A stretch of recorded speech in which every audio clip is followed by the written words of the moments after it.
Coming up on episode 41, we talk about OpenAI, ChatGPT, the death of Google, and also we talk about nuclear fusion. Is it really here? Coming up. Stay tuned.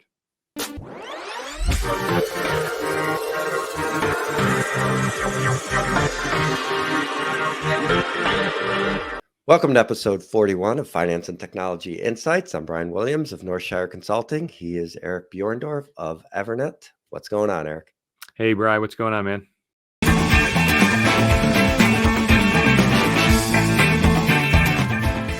You want to talk about what's in the news? Yeah, go ahead. What do you got? So, talking about the written word and in Google, there is and I have it on our Facebook page, and I want to let me share my screen here. I think I'm over here. I know where you're going, and I love it. I haven't seen it yet, but I'm almost positive I know where you're going here. So this is a YouTube video. Yeah. All right. So what was occupying the news cycle, at least in the technology realm last week, was OpenAI, a maker of artificial intelligence, has released this new tool called ChatGPT, which basically allows you to enter in search queries on the internet in dialogue form. So you just ask it. I mean, you're typing, right? But you're asking it in a dialogue form what the question is, and the response is in dialogue form, contextually relevant, rather than just a list of websites that might contain the information you're looking for. Mm-hmm. And it's similar to the next article. If we talk about the next article that has my interest, when the first publication picks it up, you're not sure if it's real news yet. But then when the second or third publication that you trust starts picking it up, then you're like, oh, maybe this is something. And by the time I saw this video here, it was really compelling. It was like, holy cow, is this actually the end of Google as we know it? And this is this guy here. Hey, so big news. OpenAI just launched ChatGPT. And if you haven't tried it already, you absolutely should. Go and sign up. It's absolutely free to use. But in this video, I'm going to show you how it's going to impact SEO. And I'm going to show you some real life examples of how ChatGPT compares to Google and why in many ways it's actually better than Google. And so I'm super excited to show you all kinds of awesome examples. And so if you're excited about this video, like it right now, and let's dive right in. Okay. I'm not sure if we'll get flagged for copyright or whatever, but this is a really compelling video. This guy, Goach, is an SEO expert, and his job has been literally to exploit Google's algorithm so that the content you publish on your website can rank higher for searchers looking for content and looking for your services. And it's kind of funny that this is all coming together this year, but you just got to watch this video, and he kind of shows like the side-by-side comparison of this artificial intelligence, where you're just asking a normal question like anybody does in Google, and it just spits out a dialogue form response that you could just take the information and kind of like move on, Mm-hmm. I mean, I don't even. Do you remember the first time you typed in like an actual question in Google? Do you remember the time before, like you would? And I don't even know if you do that or not. And I still to this day don't really always, but sometimes I do. No. Because you don't really need to type in a query in Google in the form of a question. All you need to do is put the hot keywords in, and the output is essentially the same thing, But this tool here will many ways. So let you show you a variety of keywords just to get a really nice blend of different things. So we can really see how well this tool and the search works engine just against spits out Google. an actual and so response. Let's start with some information and he queries. compares So the it to first what is one inflation on is Google, something as simple and as you can see what what is the typical inflation. Google Okay, so response is, we type that into ChatGPT, and So did you follow that at all on the Oh news yeah, cycle? I've been really into that story. We should mention that it's currently down, so you can't use it right now anyway. Is it really? Yeah, yeah. I wonder. Um, I wonder why. Is it? I wonder if it's a just deny. too much traffic. Yeah, Really? yeah, yeah. So if you go there and try to use it, it says where it gives you a little example, and then you can put in your email address, and it says notify me when I'm back when it's back up, type of thing. If I Google Open AI chat, let me just search. Let me just show this again. Am I sharing? No. Yeah, I am sharing. Here we go. So OpenAI ChatGPT. It's funny that Google ranks it so high. ChatGPT is at capacity right now. No, get notified when we're back. Write 10 so here's an example of what you can do with it. Write 10 jokes about the status of ChatGPT, and then it just spits out jokes. So anyways, I'm blathering on, but what do you think? No, this is important because it's had a. I think it's going to be well. I'm not making any sort of bold statement there, but it's going to be pretty significant as far as I think that combined with a lot of the AI images and the AI videos that are coming, it's going to be a big deal on both sides, both the positive and the negative of being able to alter videos and deep fake pictures, which obviously Photoshop's been around for a long time, but the ability for people to generate that content, if you will, quickly and seamlessly and through either voice command or through, um, the typing in of the exactly what you want and making it happen is a pretty big deal. It, In a way that relates back to our blogging and chat. You're getting into the idea of you could have this stuff write your blogs for you, and you can right. all that sort of stuff. So it's connecting to the APIs and pulling that stuff in and automation. I mean, we're really just scratching the surface on that, and I don't think people really grasp how significant it's going to be over the next year or so. So we have the Amazon smart speaker in every room in the house with the exception of um, the downstairs bathroom, and I think my dad's suite. He doesn't, he's anti, so he doesn't have one. But we all have one in, so you can walk through our house and say, refer to the smart speaker by her name, and then just issue a command, turn something on, turn something off. When's this? When's that? And it's obvious that the limitation with that is it's not very dialogue based, and they do have a feature called conversation mode where she'll try to stay engaged with you. I tried it once and it was obviously not good enough. Somehow the speaker needs to be able to identify definitely the biomarker of who's talking, so the system has a reference to who's talking, and then they have to develop a way that they understand who's talking in the context of what's talking, because the speaker always it's just a dumb robot, let's face it. And then when I saw this, I was just amazed. I'm like, how I mean, this OpenAI is a group. I don't even think it's a company. It's a open source artificial intelligence project, akin to like Wikipedia or something. And it's incredible, the videos that I saw on this. It's absolutely incredible. The real speech that you can input and the real speech that it outputs with contextual relevance.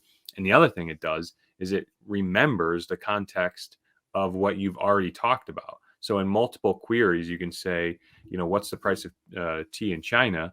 And then, and then in the next comment, you can say, how does that compare to coffee? So you haven't had to restring your initial thought. It just brings in the context, and it responds contextually relevant, and it's just amazing. So the two things I'm shocked at: how does OpenAI come out with this first? At minimum, I'm surprised Google doesn't have a tab on the Google homepage where they call it the Google bot. Why how does Google not have this technology? What do you think? I mean, I think they must. They've got to be developing it somewhere. I mean, they have their own voice stuff like Alexa. I mean, it's built into their phones and all that sort of stuff. But I think their focus is obviously been on cataloging and indexing the And advertising. the whole web, and then learning how to serve up what it thinks are the best results. So I mean, they always had that, if you're lucky, click this or whatever, and it would Right. take you I've to never the first used that. Did result. you? No, no, but it's I think they're obviously getting to that point, because I wish I remembered the numbers, but I was looking at something about how now it isn't even about people clicking on links. Most people, when they ask Google for something, they're reading it right off the Google page, or Google is taking that snippet and pulling it from the website and putting it there. So the website isn't even getting the traffic anymore. Right. So they're obviously moving in that direction. They just haven't been fast enough. Yeah, like I said, I'm surprised if we just went to Google,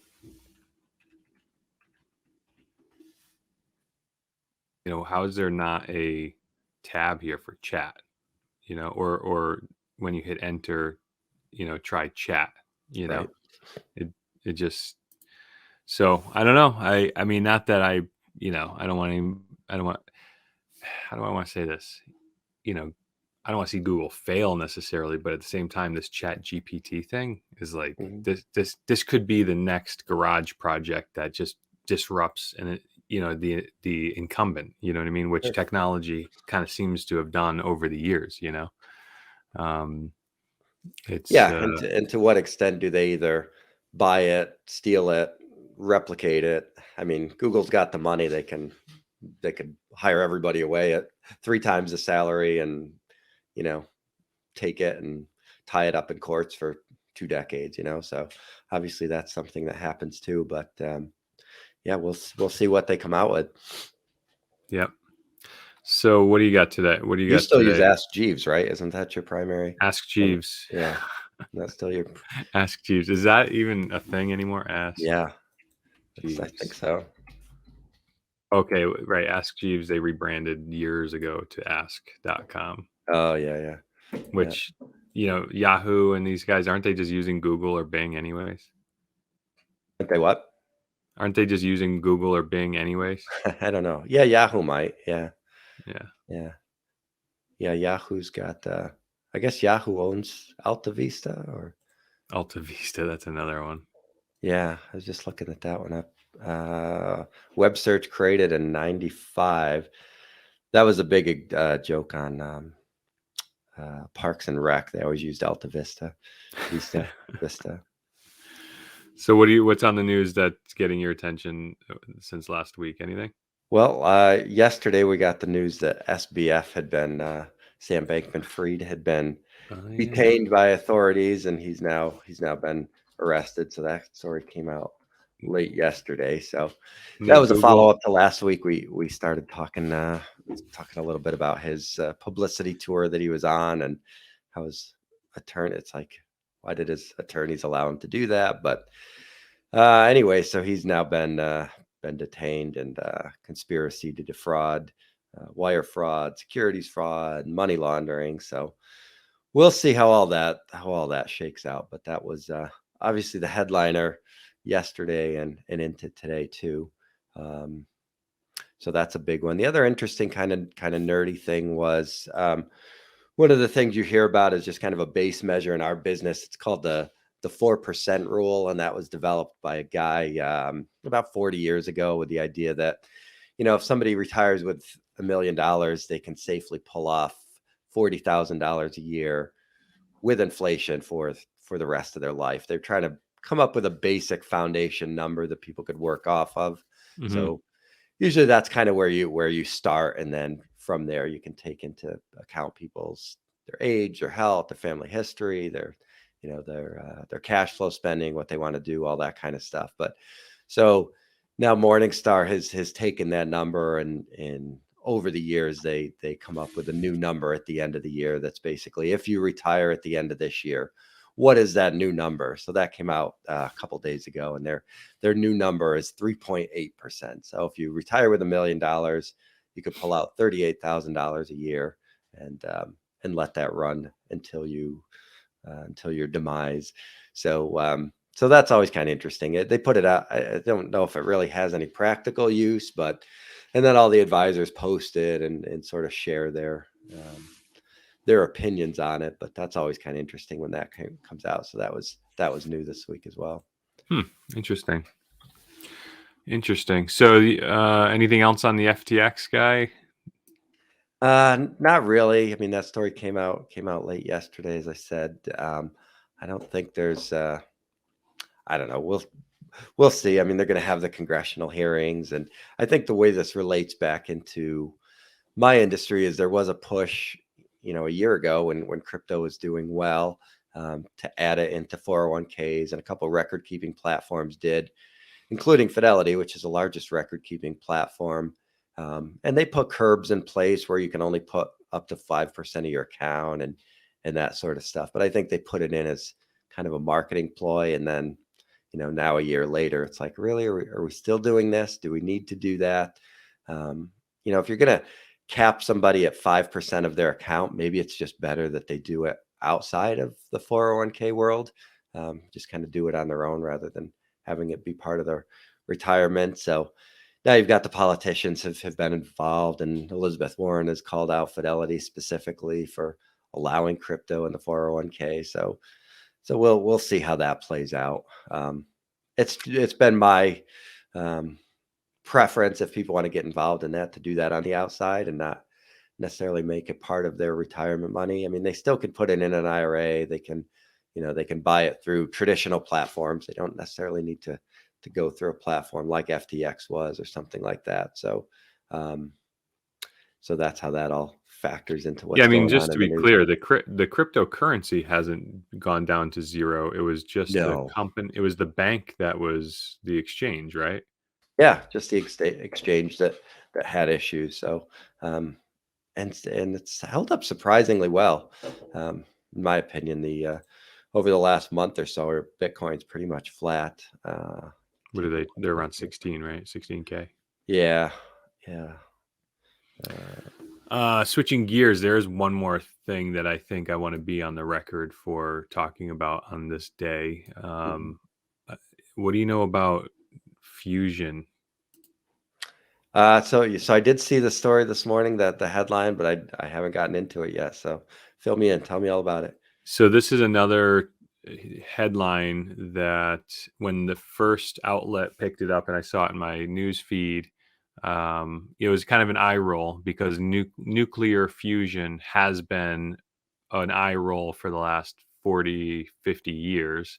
And there's always the saying that it's 10 years or 30 years away, whatever the year, Right. it's always 30 years away.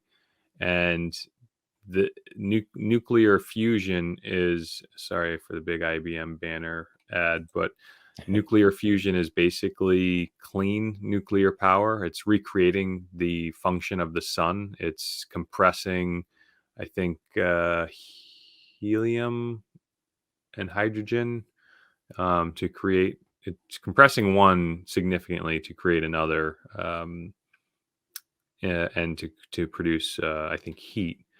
And according to the challenge, how it has always been, it takes a significant amount of power to put into the system to generate the fusion reaction, and the output has always been less than the input.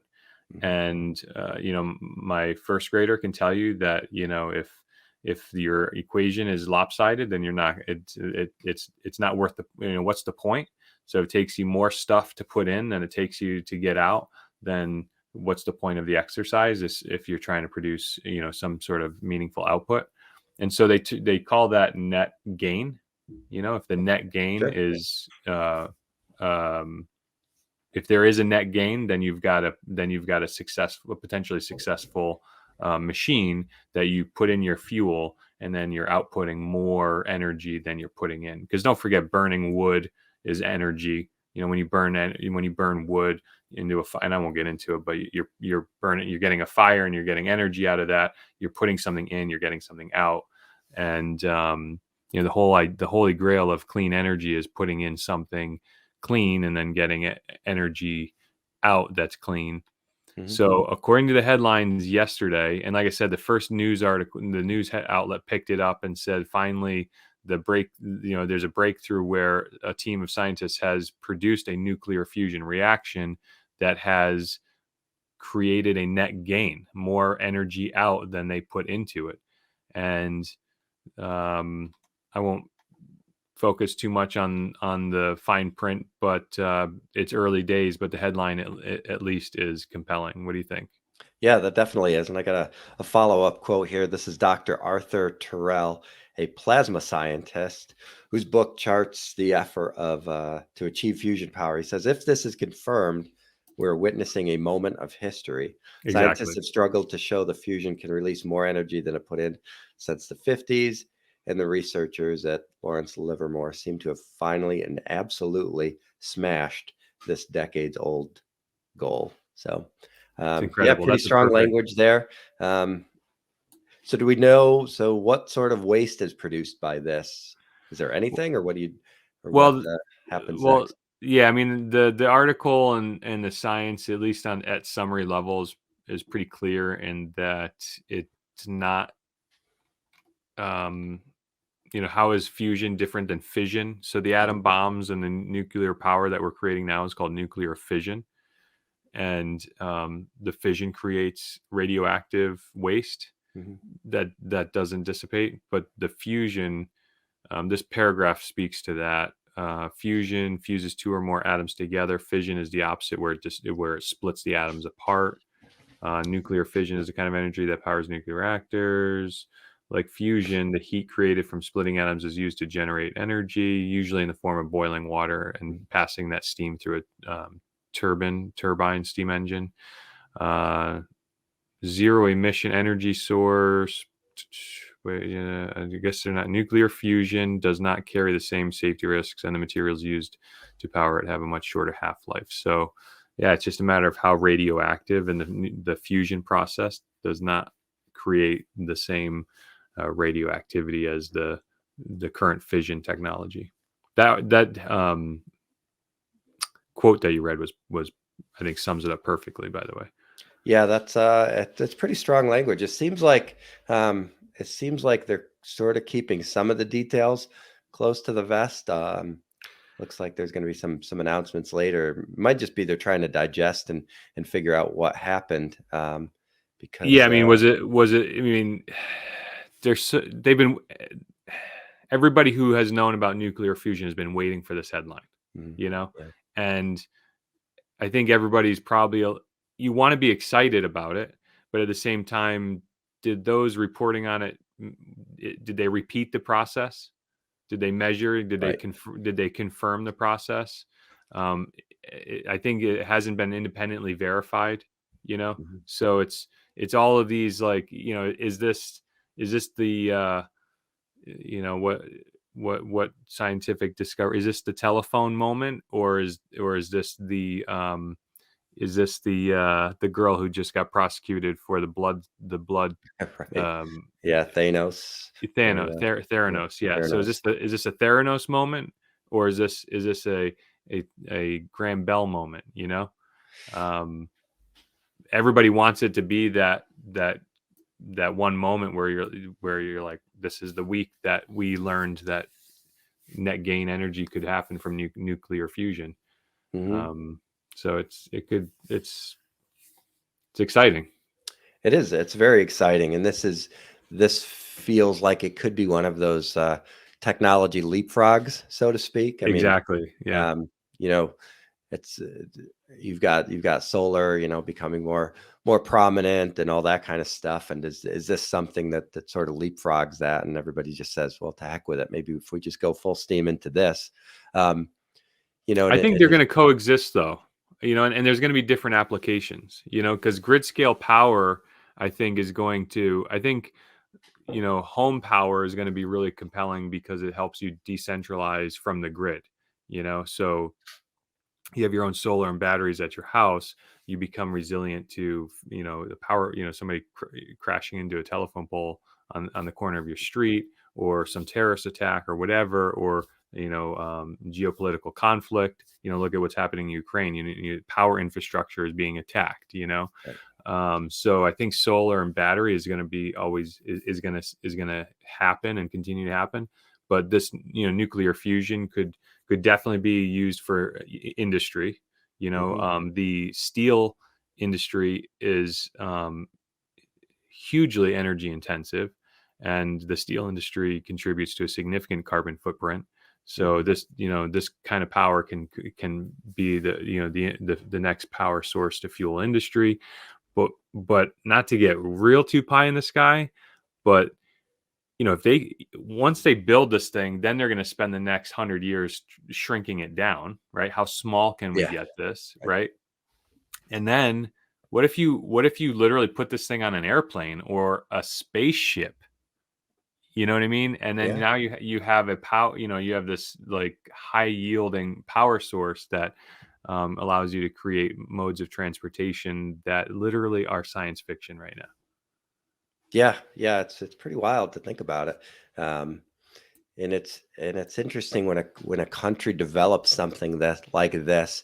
Is this something they well, very much like the Google conversation and stuff. How did what happens when somebody comes up with something so good? Do they immediately share this with all of mankind, or does somebody say, "Hey, look what the U.S. has got," and how long does it take other countries to sort of replicate this? Do we decide to share it or not?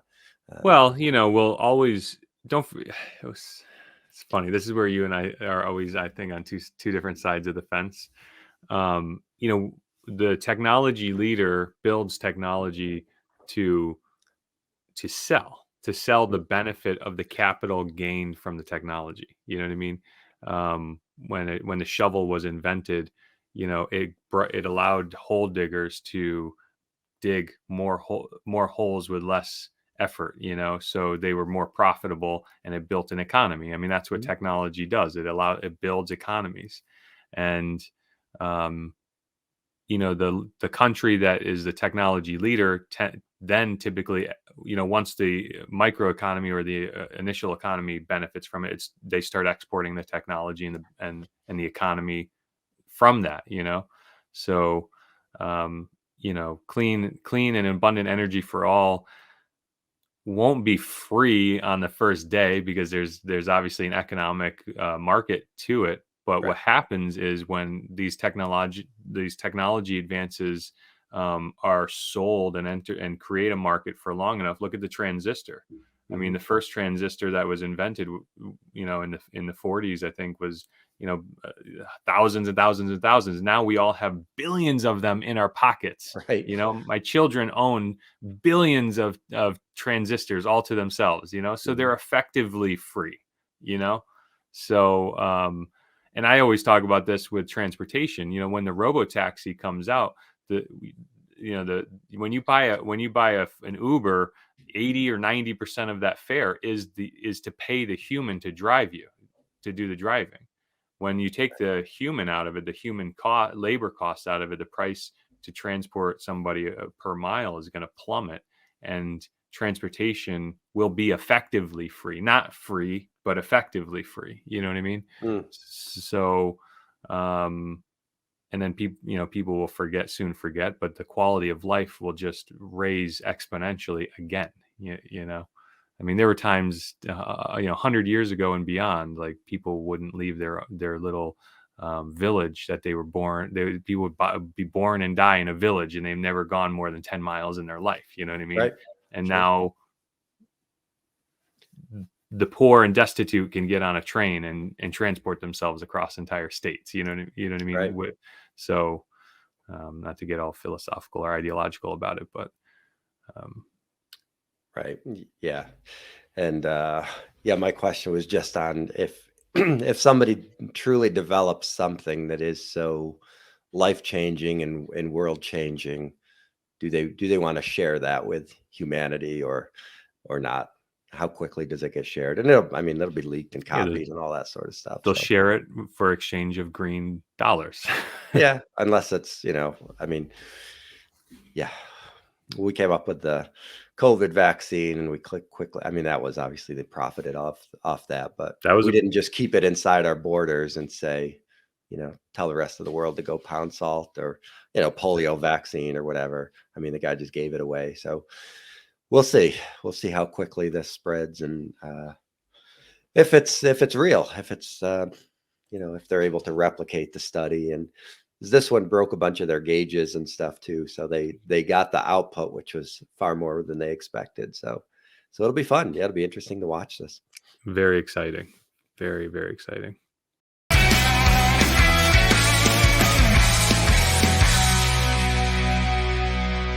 So what's going on at work?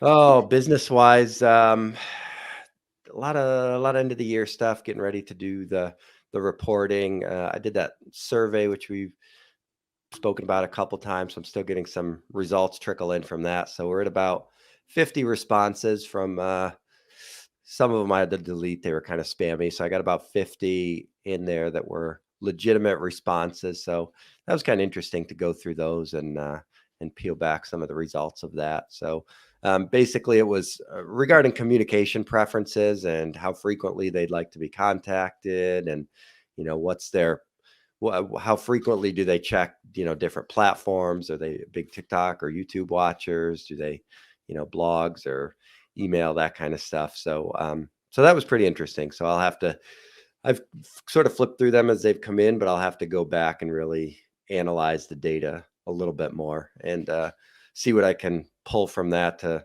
change things and sort of meet clients where they are, so to speak. So looking forward to that. That's cool. Yeah, I mean, market wise, this is a time of year when you get all the emails for so-and-so's market outlook, so-and-so's market outlook.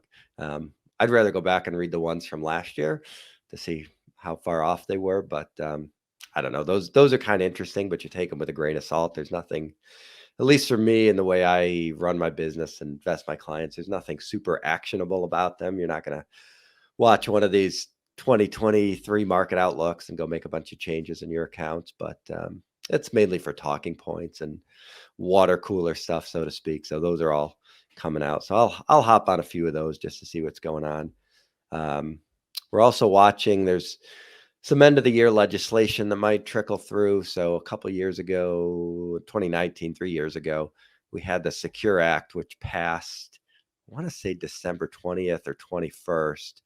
And that was pretty significant legislation. And now there's another wave of that they're creatively calling Secure Act 2.0. So that's kind of on the fence as to whether that will go through, but there's some pretty meaningful updates in that. So so we'll see if that goes through. It's got bipartisan support, and there's been a version of it that's passed the House and a version that's passed the Senate. So it's a matter of reconciling those two bills and putting it together. So we'll see if it's a priority, if that passes by the end of the year. So that's what we're working on, watching right now.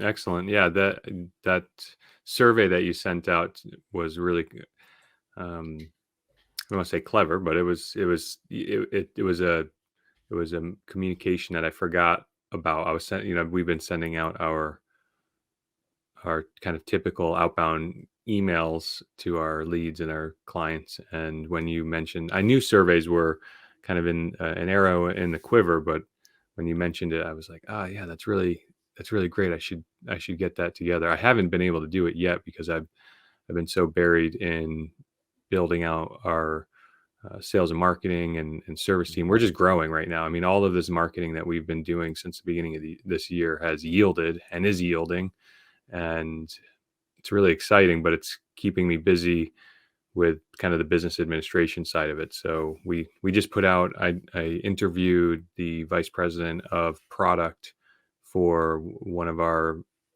key vendor partners, and Nate chopped that up into a really great video. So I'm excited to see that drop. And we have a couple other videos in the can that we need some touching and editing. And I started this series on one of this product, and I only got the first video out, and I haven't even done the follow-up. So that's kind of dying on the vine, which I'm not too thrilled about. But it's good problems to have, because the desired effect is occurring. Right. So we're doing this to grow and bring in new business, and it's working, which is tying me up. So, and unfortunately, well, I don't know. I'm acting as COO, CEO. account executive, marketing executive. So I just don't know how much more we have to grow before I can kind of take one of these bigger hats off and give to Yeah. another delegate. So, and that's kind of what the I don't know if that's a plausible goal in 23, maybe 24. I don't know. So 23 next year is going to be a pretty exciting and kind of ruckus year for me, probably. Good. So what do you like doing, and what do you like doing the least? What hats did you take off first? Um, so I love interfacing with new incoming clients. Mhm. I don't know, because I love doing it all. I would probably say I'm starting to enjoy marketing, but still that has been kind of um, that's been kind of eating my veggies. It's something that I do because it's good for me, but maybe not something that I would do first. Okay. So the marketing executive, I might give up first. I would love to hire a real pure talent in that arena that could teach me a lot and kind of grab the wheel and say, no, like this is the formula, and wash, rinse, repeat, and my people are really talented, and we're putting together a lot of great work. Sometimes I'm not sure if it's the blind leading the blind or just competing schools of thought. So, or too many people with their hands on the wheel, but we're doing good, and I'm proud of the people that I have, and I'm proud of the work that we're doing. It's getting better every day, which is a lot of fun. And like I said, it's working. So, Yeah. I'm not complaining. So anybody Right. out on my team listening out there, I'm not complaining, but it's been an expensive education, you know, Mhm. and a timely one, or a time consuming one. So Yeah. just, but that's my fault. We didn't have a real marketing apparatus in the company for the first, like I said, 15 years. So, Mhm. um, but then there's this operational side of the business. Um, I love business process.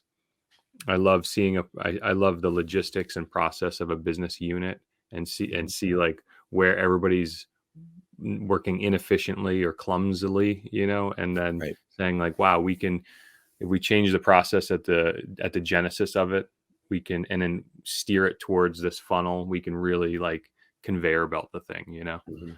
So that's what I really enjoy doing. Yeah, So and all the processes you built for service, you can start to work the same process through on the marketing side, and streamline that too. exactly. When you say it's been costly, you mean majority time, or has there been actual dollars and cents that have been expensive? I'd probably say mostly time, Mhm. and because time in the form of labor, and I've had a lot of people come in and come through, and I don't want to say there was a revolving door. There actually wasn't a revolving door. I really do try to give people a lot of time to grow with us, but it just took time to find the right people, and I'm fortunate that I feel like I have the right people now. I think we need another talent or two, somebody who knows paid advertising well, Mm. or pay per click or PPC or Google AdWords. So we're exploring that and getting into that, and the other thing too is I think we all know how to do probably everything, Mhm. but we're getting this maybe jack of all trades, master of none concept, Yeah. or everybody is good at it, but it's a significant work volume. Like Mhm. it's a lot of work. When you're producing new content, whether in the form of video or written word, then you have the development and publication side. Then you have the editing. Then then you have like the actual like taking the words, putting it on the thing, and Sure. then publishing it on the thing, and then so it's really incredible to see how much work is involved in just digital content marketing. Right, and I think that's one of the things you learn as time goes on. I mean, I think a lot of people getting into it think it's going to be easier or quicker than they thought, and then it starts to work on your brain. You sit down and say, all right, I was going to record this 20-minute video and put it in a half an hour block or something. And then you realize, geez, maybe it's going to take an hour block to do that 20-minute video the right way. So I think for the people that go into it thinking it's going to be more labor intensive, I think it's more enjoyable process, I think, because you know, if you think it's harder than it is and it turns out to be easier, right? That's more of a fun time than if you think it's going to be easy. And then it ends up taking a little bit longer, which is a habit I fall into sometimes, of thinking something's going to be quick and then it's not. And then it just becomes a point of frustration. So you move on or don't enjoy it as well. But learning how long things actually take and building that into your process is the learning part. Yeah. And what's frustrating is I should have been blogging or hired a content writer to blog on our website from the very first day. And if there's any advice that I would give a new business startup, is find the money as soon as possible to start getting new, fresh words contributed to your website every single period. Whether it's a daily is really tough, but definitely weekly or bi-weekly. So then if you're in business for 10 years, you have a trove of written word on your website that is being culled and indexed and linked to over time, because that's what builds your website authority, which gets you to rank higher on the search engines. Right. Yep. That's what people like, is the backlinks, right? All the backlink stuff. Well, And that's what gives you your site what's called site authority. The more people who are linking to content on your website, Google can, and the search engines can quantify that, and they measure that as you being an authority in your subject matter. And the more backlinks you have to your website, the higher they rank you, the more weight they give your website for various pages and things. And that's all SEO, search engine optimization. But unfortunately, it's like a heavy lift on day one, because you need a lot of content. And if you were to take a significant amount of content and just dump it on the site, Google can somehow measure that too, where they're like, whoa, you weren't even, you didn't exist yesterday. Now you've got this massive trove of data. So I think they ding you for that. So, as soon as anybody starts a business, even if it's a landscaping business, you just should be doing some short video and written word content on your website on day one, just to start that process. Which we used to have a blog wasn't an aggregator, but it was a blog service where we would have a third party publish content to our website for a long time. And that did benefit us, because we did some retroactive analysis of our website, and we saw that we were ranking for a lot of thousands of keywords. And then over the years, we kind of just we went back to the drawing board over the past 3 years, I think maybe 2 or 3 times, and you just lose all that site authority, which is kind of annoying too. Yeah, that happens a lot in financial services too, because there's a lot of those similar companies that will write content and allow you to post it to your website, and then the trade-off is, how weird is it if somebody reads the same article on 3 or 4 different advisor websites, and how much does Google punish you for doing that sort of stuff? So you're sort of weighing, obviously in a perfect world, you're sitting down and writing or recording your own content and that kind of stuff, but is something that's maybe C+ content or B- content better than nothing? So you're sort of weighing those options. I think ideally you'd want to use those services to get your ideas, and then go in and edit it a little bit on your own and make it your own, just so it's not cut and paste from another service. All right, that wraps up episode 41. I'm Brian Williams of Northshire Consulting, which is a Connecticut-based investment advisory firm. You can find us at northshireconsulting.com, or the various social media platforms under 401k and beyond. And here's Eric. And I'm Eric Buhrendorf, CEO of EVERNET Consulting, a national IT services and consulting company based in Hartford, Connecticut. You can find us at evernetco.com and at EVERNETCO on all your favorite social media. Give us a follow. And we record this show every Tuesday morning and release on Wednesday. And if you like it, don't forget to subscribe and leave a comment below and tell us how we're doing. See you next week. See you next week.